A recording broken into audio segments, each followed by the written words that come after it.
Greetings, geeks, and welcome to episode 458 of Geeks in Space. We've known us a long time. Yeah, it's been a long time. I'm Rob Commander Takamola, and I'm here today with some of the finest geeks you're ever going to meet. A dynamic duo, a pair, perhaps. I have a Chris DeBona. Hello, everybody. And a Rob Roseboom. Hey there. How's everybody's weekend? Are we safe? Are we warm? Are we washing our hands?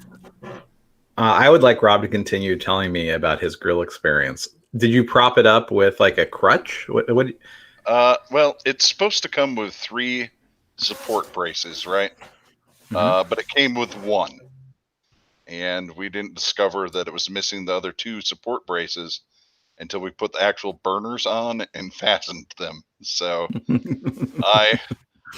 I made the executive decision that we would very carefully wedge it in the corner of the deck, put the smoker next to it, and go ahead and grill up a tri-tip and see what happened. So, and you're still alive, I think. Yeah, it rocks side to side like it's on a boat a little bit, but no propane flame shot out, burned anything. Cooked tri-tip okay. So I like tri-tip. I just have to wait for the company to send me the 2 braces so that I can feel good about my purchase.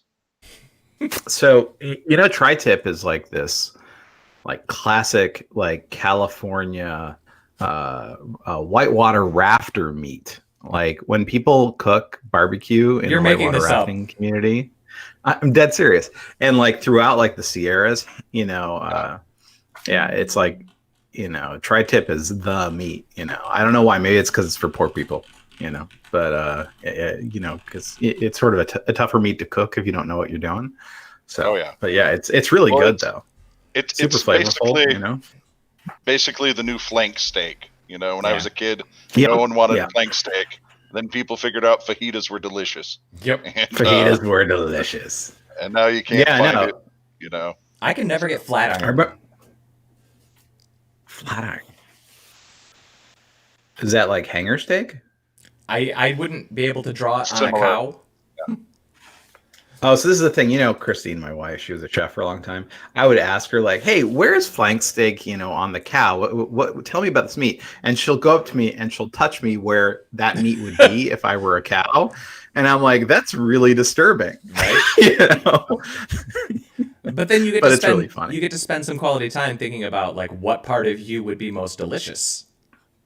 Right? It's true. Right. Like, I guess, I mean, on a pig, you're eating like belly fat all the time, with bacon and all the rest. And I have a surplus of that, clearly.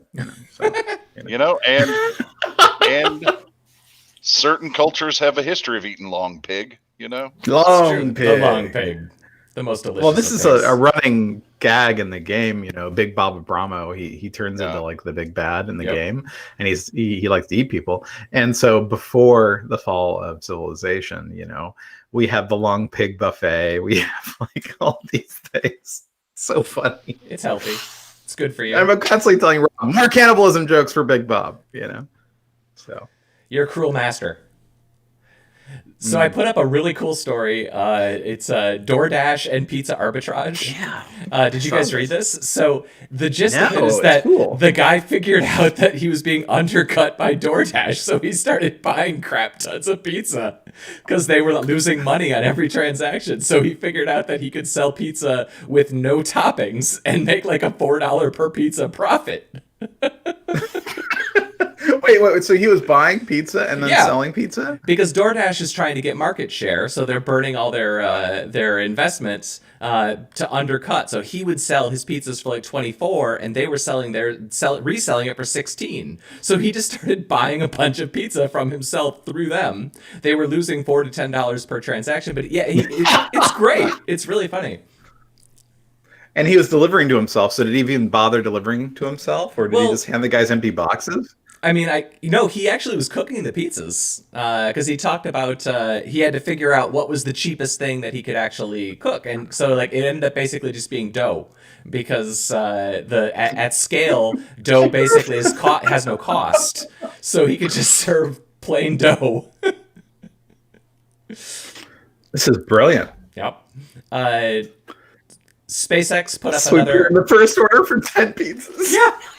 Right. SpaceX put up I'm sorry. NASA put up another X37B. So we have another super secret mini drone space shuttle now in orbit doing mystery things. Space Force is almost ready now. Yep. I can feel Space it. Force. Space Force. That's right. Yeah. I'll So this is the XB57. What is this one called? the X37B. Yeah, X37B. Yeah. We'll go to space. Last time it was up for like what, 9 months? 18 months? It set some kind of Your autonomous background is record. wacky, Rob. Right. I know. We're gonna go to space. Are you actually playing the video? Yeah. You're playing the video, aren't you? What? No way! Oh, See, I'm in man, space that's too. great. I'm in space too. You sure are. Yep. All right. John Seale, the legendary cinematographer of BMX Bandits, but also Mad Max Fury Road, is going. Okay. You're very center I'm focused going as well. for, I guess in tribute to John Seale, Mad Max Fury Road is famous for having the cinematography all center focused. So this is actually fitting. That's not true. Here, look at this one. So This is not Fury Road. Fury Road. Sorry. Yeah, John Seale didn't direct the first one. He directed the most recent one, but he's coming out of retirement. He's been retired since Fury Road, but they're gonna do. Wait, are we finally gonna get a BMX Bandits 2? We're gonna get, but it's gonna be starring Furiosa. Oh. I was hoping Pump Up the Volume 2 would be up. I'm in for that too. Good. So I have to ask you, did you read the article about the making of Fury Road? It sounds grueling. It was a hell of an article. It was in the New York Times of all places, right? It was a tough shoot because I mean they did it for real. So much of that stuff is practical, you know, and they are out in the sticks. General, look at that thing, so good. Anyway, it's a Furiosa prequel, is what they're going to be doing. Yeah. And I mean, I guess I don't worry too much about continuity in the Mad Max movies, so I think that I'll be okay with this. Yeah. Never mind my general disdain for prequels, but this could work. And they're getting the whole band back. It's George Miller and everybody's there. Yeah. I'm sure it'll be hell. You know? I wonder how long. Like, is the finale going to be her losing her arm? Like, that's got to be the third act, right? Yeah. Sure. Or it just happens in the first scene, and you're just like, well, now what's going to happen for the rest of the movie? She already lost her arm. Yeah. I just hate. I'm triggered by prequels. I guess that's what it is. Fair. I just can't do it.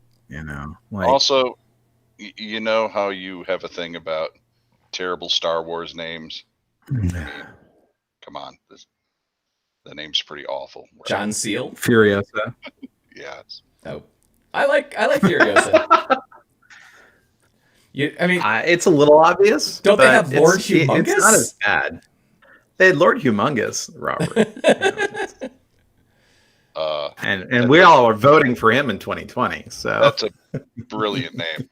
That's true. So I think we should have merch, by the way. This is our first merch. We should have a t-shirt and it just says, humongous. And it's that whole like Shepherd Ferry of Lord Humongous, in 2020. I gotta feel like that's been done. Yeah. Oh, really? It's like the Cthulhu t-shirts, why vote for the lesser of two evils? Cthulhu 2020. Hey, Rob, did you see that your friend Billy Mitchell is back in the news? Oh, nice. I did. I did not read. I did not read what he was doing. I hope it's hot sauce related. No, sadly, it's not. It's just his ongoing court case. I guess it's going to go to trial now. Oh. Wow, really? Yeah, it's been going forever. I mean, I guess twin galaxies is still a thing, right? No. I mean, they may exist, but like they're not like Like you got to go to like the speedrun websites now if you want to see anything like any legit records. Right. Just reading about the case. But yeah, he's pushing it, man. This is never going to end, right? Yeah. Yeah, he's a weird guy. If you watch King of Kong, my experience with him is he's exactly like, documentaries sometimes have a skew to them, kind of portray people in a certain light. I found him to be exactly like they portray him in King of Kong. So very accurate. Yeah. Well, I hope that gets all worked out. Honestly, I don't care if it gets worked out or not. I just hope that more stories about Billy Mitchell just occasionally come out on the internet. I think that alone is worth it. He's kind of a wackadoo, though. Yeah, he's a wackadoo. Should we really be encouraging him? Yes, because he's awesome to talk about. He's the gift that keeps on giving, Chris. It's like Voyager probes. How about every 18 months the news media will get a news cycle about how the Voyager probe has now left the solar system because some new measure by some new arbitrary thing that scientists are talking about. It's left that thing now. It's left the butthole-opause. That's right. It's like the heliopause, but for your butthole. And it's like, you're just making stuff up now. That's true. Come on. If you haven't read Unreal Engine 5 is meant to ridicule web developers, it is... Oh, I'm going to read it. It is fantastic. It is so funny. It's like, but web developers, I mean, they have to maintain 16 colors and your cursor position. And yet somehow they can't maintain 30 frames per second. So it's super choice. It's very funny. Now, as a person who knows relatively little about game development, the Unreal Engine 5 to me just looks really neat. I'm sure it's awesome, but like I've never coded for a game engine before, so I guess I don't know. But I mean, it looks neat. So you should just download Unreal Engine and fool around with it. It's actually, I hate to say it, once you start actually using code is when you're in trouble. Like when you have to start writing C++, that's when it becomes like, oh, okay. But up until then, it's not, they have lots of free models. They have lots of free environments. And it's like one of those things you can get up. It's like snowboarding, right? Once you master the basics, you can have a lot of fun really fast. But if you want to be like an expert, it takes, that epic leap, to become like the more skills, double tricky, whatever. Yeah, or maybe it's more like skiing. Right? So anyway, what I'm trying to say is that, it's easy to get started and then you'll hit a wall at some point, and that's where the web developers go, I'm going back to JavaScript. But yeah, so. Resizing the window, I realize the top of your forehead is cropped off, Chris. I just can't have that.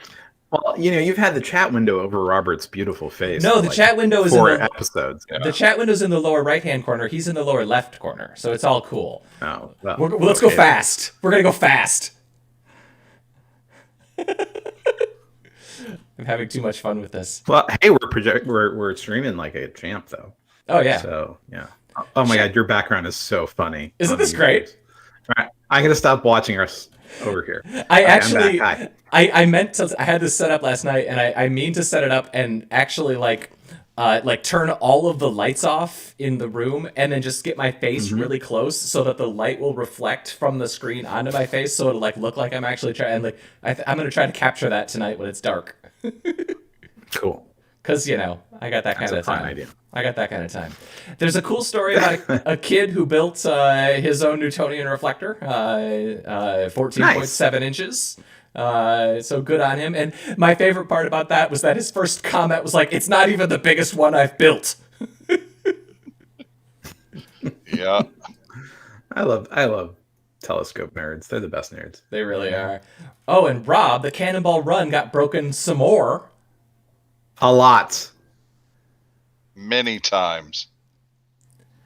So when was the most recent one? Was this the sub 26 hour? Yeah, they're sub 26 hours. And yeah, nobody did Yeah. Nobody did it under 28 before the pandemic, so now it's 26.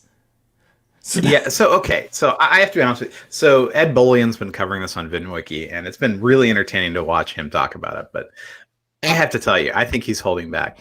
These scores don't count, and here's why. I drove to Texas last week. You might remember. I Yes. drove Monday, Tuesday, and Wednesday, right?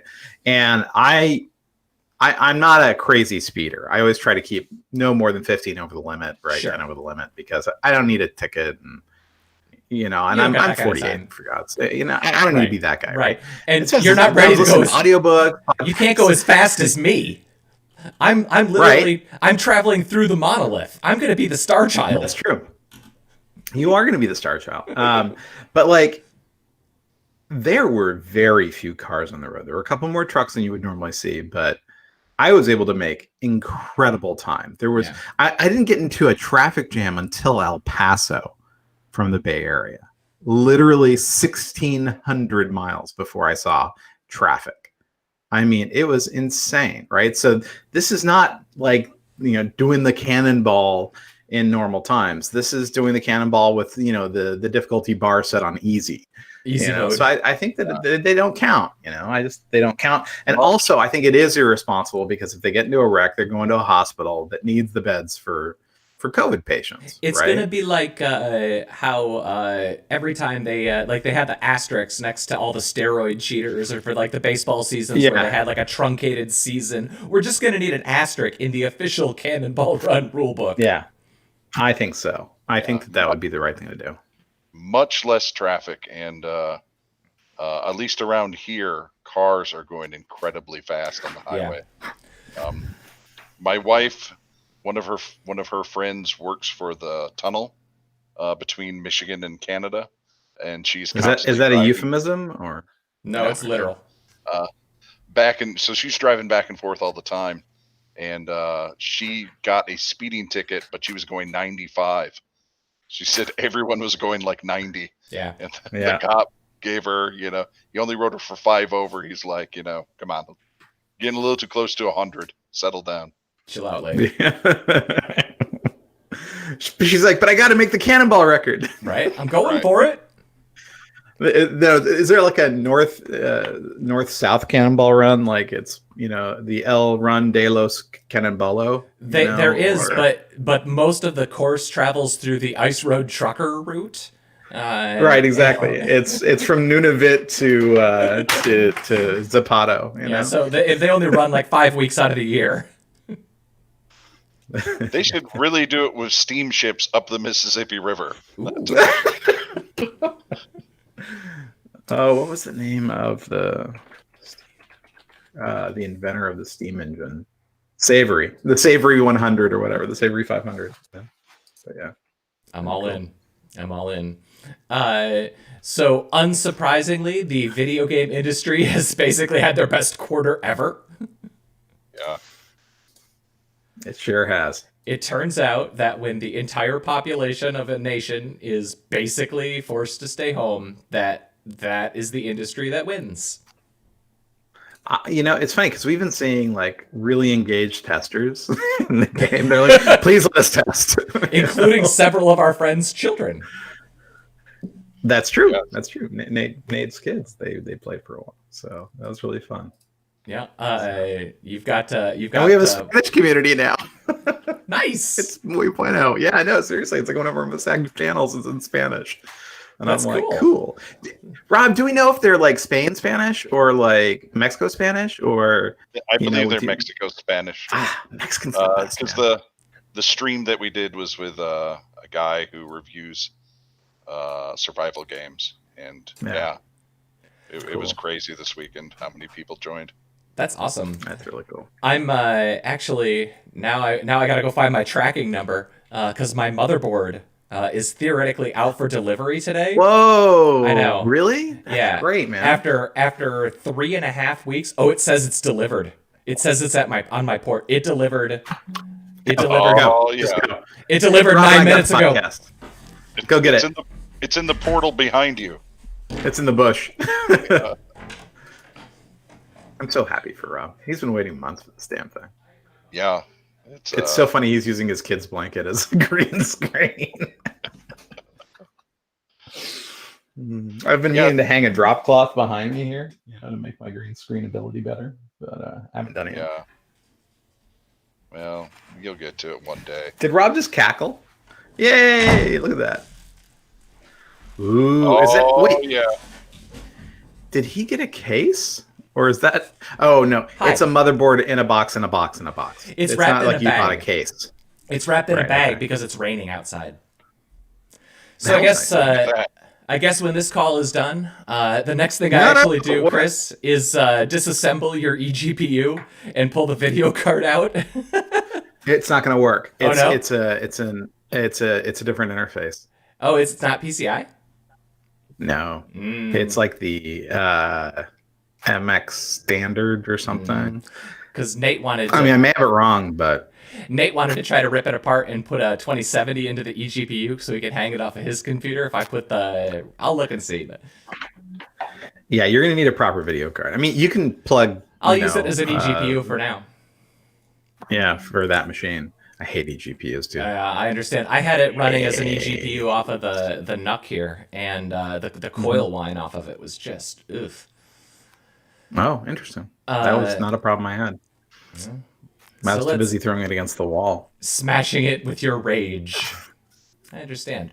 Yeah. So I put up another one, which is actually worth watching if you've never seen it before, but it's rockets. If rockets were transparent. And it's actually really neat. It shows you all the different, the oxidizers and all of that, and like you can see it's like a 10-minute long animation, and you get to see like the SRB separations and like when that occurs and how much gas is left in each of the tanks. It's actually, I mean, you can fast forward very quickly through it, but it's worth a watch. I'm actually really looking forward to this one. I saw that you posted this as we were starting the broadcast.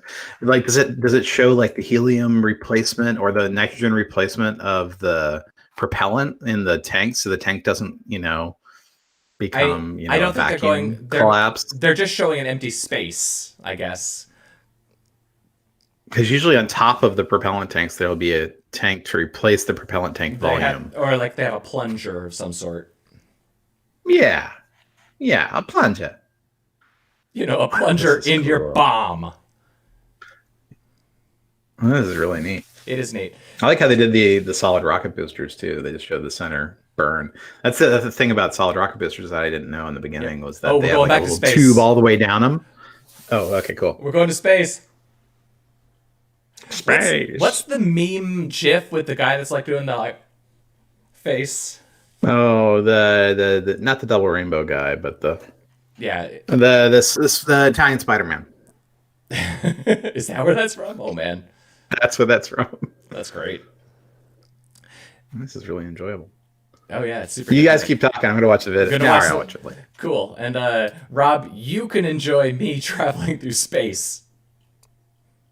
Imagine if Rob was transparent, what you'd see. Yeah.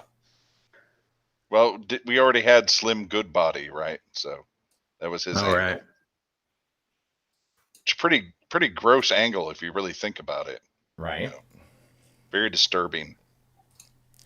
So let's see. The video game industry, they were up $1.3 billion over last year at the same quarter. So wow. I guess that's what a quarantine. And it's not even a full quarter, right? This was only just like the last month and a half of it.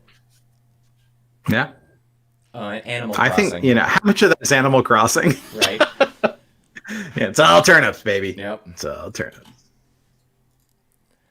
Let's see. No, that's crazy. And I guess, that's good for anybody who happens to work in the video game industry. So all the best to you guys. Yeah.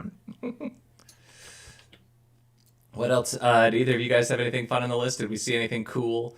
TV's down to crap. Harley Quinn's been good this weekend. Yeah? Yeah, the last few episodes of Harley Quinn have been solid. I've been working on my Bane voice. I have a ways to go before I perfect it. Yes. So when we were first doing voice recognition, I found that if I spoke in a Bane voice, every computer understood me perfectly. So Bane voice, something about it, it's great for voice recognition. You could say, "Okay, Google," and have anything happen. So yes, I have a interesting voice recognition story that I can share after we're done recording.